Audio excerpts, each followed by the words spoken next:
என்ன வண்டி எவ்வளவுக்கு எடுத்தீங்க? 5 லட்சத்துக்கு எடுத்தேன். 2012 மாடல் சொன்னாங்க. 5 லட்சம்.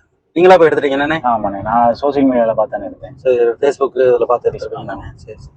இப்பதான் வண்டி எடுத்துடுறாங்க, ஆனா திரும்பி வேலை வந்தா ரொம்ப மன உளைச்சல் தான் ஆகுறாங்க கஸ்டமர். ஏன்னு கேட்டீங்கன்னா, நீங்க வண்டி எடுக்க போகும்போது ஒரு உங்களுக்கு தெரிஞ்ச ஒரு மெக்கானிக்கை கூட்டு போய் தான் வண்டி எடுக்கணும். நீங்களா வந்து வண்டி எடுத்துடக்கூடாது. நீங்களா வேணா அந்த வண்டியை பத்தி உங்களுக்கு பேசிக் நாலேஜ் இருக்கு அப்படின்னு தெரிஞ்சா கூட வண்டி எடுக்கலாம். நீங்க எதுவுமே தெரியாம வண்டி உங்களுக்கு ஓட்ட மட்டும் தான் தெரியும், மத்தவங்களும் எடுக்கிறாங்க நானும் வண்டி எடுக்கிறேன்னு சொல்லி வண்டி எடுத்துட்டு ஒரு 1 லட்சம் 2 லட்சம் போட்டு வண்டி எடுத்துறீங்க.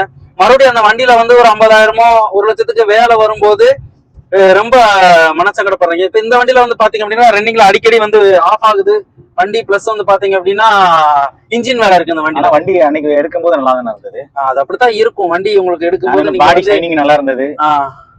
அது கணக்கு பண்ணி தான் எடுத்தோம். இப்போ வண்டி எடுக்கும்போது நல்லா இருந்தது அப்படின்னா வந்து நீங்க எவ்வளவு கிலோமீட்டர் ஓட்டுவீங்க? மிஞ்சி போனா ஒரு 5 கிலோமீட்டர் 10 கிலோமீட்டர் தான் ட்ரையில பாப்பீங்க. வண்டி எல்லாம் வந்து பாத்தீங்க அப்படின்னா நல்லா ஓட்டி பார்த்து 5 கிலோமீட்டர் 10 கிலோமீட்டர் பார்க்க வேண்டிய பேசிக்ஸுமே உங்களுக்கு தெரியாது. ஆயில் கண்டிஷன் எப்படி இருக்குன்னு பார்க்கணும், இன்ஜின் கண்டிஷன் எப்படி இருக்குன்னு பார்க்கணும், கிளச் எப்படி இருக்குன்னு பார்க்கணும், கியர் பாக்ஸ் எப்படி இருக்குன்னு பார்க்கணும். இந்த மாதிரி நிறைய பொருட்கள் வண்டியில இருக்கு. அதெல்லாம் நல்லா இருந்தா மட்டும்தான் வண்டி எடுக்கணும் செகண்ட்ஸ்.